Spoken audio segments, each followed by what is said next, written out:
प्रिय विद्यार्थियों नमस्कार। बीए तृतीय वर्ष के द्वितीय प्रश्न पत्र अंतर्राष्ट्रीय संबंध में अपन पहले टॉपिक में दूसरे महायुद्ध के बाद उभरती हुई कुछ नवीन प्रवृत्तियों के बारे में चर्चा की थी। अब उन्हीं प्रवृत्तियों में से एक था शीत युद्ध। तो आज अपन शीत युद्ध के बारे में चर्चा करेंगे कि शीत युद्ध क्या है, विद्वानों ने क्या परिभाषाएं दी और इस शीत युद्ध की उत्पत्ति के कारण क्या थे, किस कारण ये शीत युद्ध उत्पन्न हुआ। तो सर्वप्रथम अपन शीत युद्ध के बारे में संक्षेप में जानते हैं। दूसरे महायुद्ध के बाद यानी 1945 में दूसरा महायुद्ध समाप्त हुआ था। 1939 से 45 तक लगभग 6 वर्ष तक चला, जिसमें जन और धन की हानि हुई थी। तो दूसरा विश्व युद्ध जब 1945 में समाप्त हो गया और एक अन्य अंतर्राष्ट्रीय संस्था के आगे इस प्रकार का महायुद्ध या लोगों को इस प्रकार का विनाश न देखना पड़े, संयुक्त राष्ट्र संघ की स्थापना हो चुकी थी। उसके बावजूद विश्व में दो नई महाशक्तियों का उभार हुआ।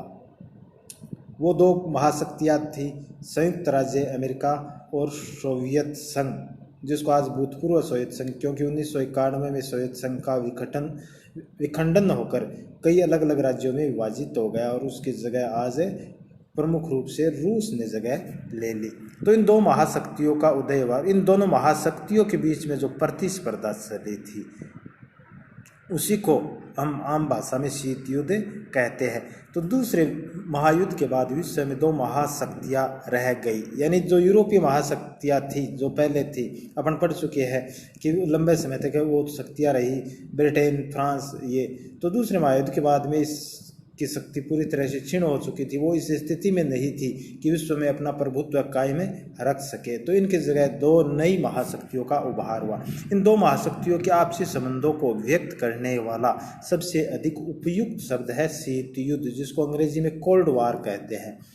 शीत युद्ध शब्द से सोवियत अमेरिकी शत्रुतापूर्ण एवं तनावपूर्ण अंतर्राष्ट्रीय संबंधों की अभिव्यक्ति होती है। यानी इन दोनों देशों के बीच में जो लगभग 1991 तक प्रतिस्पर्धा चली, जो शत्रुता का दौर चला, इन दोनों जो दो गुट स्थापित हो गए थे, तो वो शीत युद्ध की व्यक्ति होती है इनसे, जो कि द्वितीय विश्व युद्धोत्तर विश्व राजनीति की वास्तविकता है।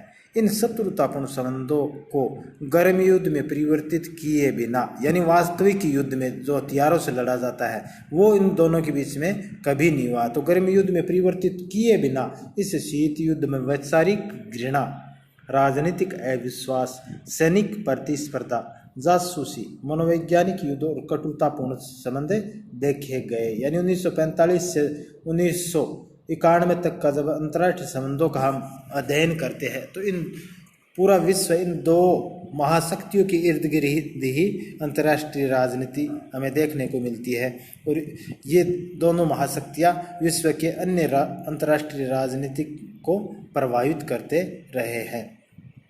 यहाँ ये बात ध्यान देने की है कि अमेरिका, जिसको संयुक्त राज्य अमेरिका पूरा नाम है, वो पूंजीवादी देश है और सोवियत संघ था वो साम्यवादी देश। दोनों विचारधाराएं अलग अलग है। तो ये एक तरह से ये विचारधाराओं का द्वंद्व भी हम कह सकते हैं। सोवियत संघ का उद्देश्य था कि विश्व में ज़्यादा से ज़्यादा देश उनकी विचारधारा को यानी साम्यवादी व्यवस्था को अपनाए और संयुक्त राज्य अमेरिका चाहता था कि विश्व में पूंजीवाद का प्रसार हो। शीत युद्ध न होते हुए भी युद्ध किसी परिस्थितियों को बनाए रखने की कला थी। यानी कभी भी गर्म युद्ध में, यानी दोनों देशों के बीच में इस काल के दौरान हथियारों के माध्यम से युद्ध नहीं हुआ। तो युद्ध ऐसा न होते हुए भी एक युद्ध किसी कला थी। इसमें दोनों पक्ष शांतिपूर्ण राजनयिक संबंध रखते हुए भी परस्पर शत्रु भाव रखते थे। यानी दोनों देशों के बीच राजनयिक संबंध भी थे, लेकिन फिर भी दोनों में शत्रुता के भाव थे। जैसा कि आजकल हम देखते हैं संयुक्त राज्य अमेरिका और एक नई महाशक्ति चीन उभरी है, तो उनके बीच भी एक तरह से लगभग वही परिस्थितियां हमें देखने को मिलती है। दोनों के बीच राजनयिक संबंध है, फिर भी दोनों के बीच में शत्रुता के भाव हम देखते हैं।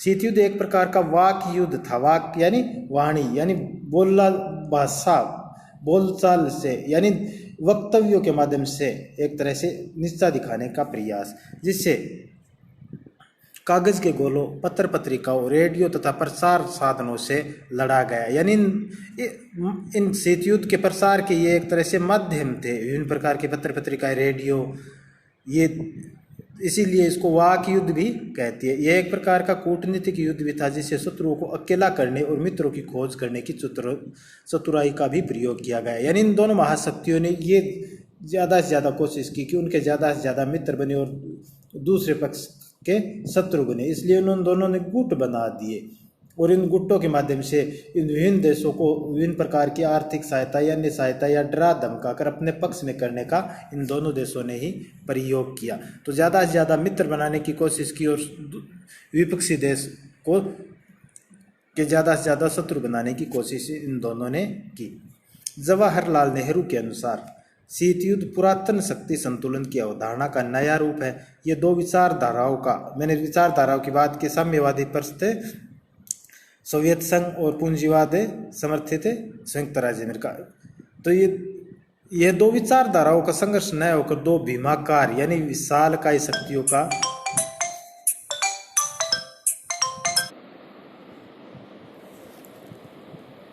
तो जवाहरलाल नेहरू का कहना है कि ये दो विचारधाराओं का संघर्ष नहीं बल्कि दो महाशक्तियों के बीच से आपसी संघर्ष था। लुई हाले ने अपनी पुस्तक the Cold War as history 1967 में लिखा, शीत युद्ध परमाणु युग में एक ऐसी तनावपूर्ण स्थिति है जो शस्त्र युद्ध से एकदम भिन्न किंतु उससे अधिक भयानक युद्ध है। यानी शस्त्रों का प्रयोग न होते भी उनसे भी ज़्यादा भयानक युद्ध की उपमा लुई हाले ने अपनी पुस्तक में दी है। यह एक ऐसा युद्ध है जिसमें अंतर्राष्ट्रीय समस्याओं का समाधान करने के स्थान पर उन्हें उलझा दिया गया। विश्व के सभी देश और सभी समस्याएं, चाहे वह वियतनाम हो, चाहे कश्मीर या कोरिया हो, अथवा अरब इजराइल संघर्ष हो, सभी शीत युद्ध में मोहरे की तरह प्रयुक्त किए गए। यानी ये जो संघर्ष क्षेत्र विशेष के थे, लेकिन फिर भी इन दोनों महाशक्तियों ने इनमें हस्तक्षेप करने से बाज नहीं आए। एक महाशक्ति ने पक्ष लिया और दूसरी महाशक्ति ने पक्ष लिया। इस कारण ये जितने भी क्षेत्रीय जो मुद्दे थे वो भी एक तरह से अंतर्राष्ट्रीय मुद्दे बन गए। वस्तुतः शीत युद्ध वास्तविक युद्ध नहीं था, अपितु युद्ध का वातावरण था। नेहरू के शब्दों में शीत युद्ध का वातावरण निलंबित मृत्युदंड के वातावरण के समान तनावपूर्ण था, क्योंकि यह चिंतन, भावनाओं एवं मनोवेगों पर प्रतिकूल प्रभाव डालता है, जिसमें अंततोगत्वा अशिष्ट असभ्य आचरण को जन्म दिया। संक्षेप में शीत युद्ध के प्रमुख लक्षणों के बारे में अपन चर्चा कर लेते हैं। शीत युद्ध दो सिद्धांतों का नहीं अपितु दो भीमाकार यानी महाशक्तियों सोवियत संघ और अमेरिका का संघर्ष था। दूसरा, शीत युद्ध में प्रसार का महत्व था। यह वाक युद्ध था, यानी प्रसार के माध्यम से विभिन्न साधनों के माध्यम से प्रसार करके ज़्यादा से ज़्यादा अपने पक्ष में विश्व के देशों को लाने का कोशिश करना और दूसरे महाशक्ति को नीचा दिखाने का प्रयास किया गया। इसलिए ये एक तरह से वाक युद्ध था। शीत युद्ध में दोनों महाशक्तियां व्यापक प्रसार, गुप्तचरी, सैनिक हस्तक्षेप, सैनिक संधियों तथा प्रादेशिक संगठनों की स्थापना करके अपनी स्थिति को सुदृढ़ करने में लगी रही। यानी इस दौरान इन दोनों महाशक्तियों ने अपने सैनिक गुट भी बनाए जिनमें विभिन्न देश शामिल हुए। सैनिक संधियां की, नाटो, सिटो, सेंटो, ये जो सैनिक गुट थे वो इन दोनों महाशक्तियों ने बनाए थे। विभिन्न जासूसी के माध्यम से एक महाशक्ति दूसरी महाशक्ति की जासूसी करके उसकी कमियों को देखने के लिए, उनकी क्या स्थिति है उनको देखने का भी उन्होंने शीत युद्ध के दौरान प्रयास किया। दोनों शिविरों के मध्य संबंधों की स्थिति को शीत युद्ध कहा गया है। इसे मस्तिष्क में युद्ध के विचारों को प्रश्रय देने वाला युद्ध कहा गया है। तो इस प्रकार आज अपन शीत युद्ध के बारे में जाना कि शीत युद्ध क्या था और ये जो दो महाशक्तियाँ थी उनकी क्या पोजीशन थी, उन्होंने किस प्रकार विश्व में अपना प्रभाव डाला। तो आज बस इतना ही। अब आगे शीत युद्ध के अन्य पहलुओं के बारे में अपन चर्चा करेंगे। तब तक के लिए नमस्कार, धन्यवाद।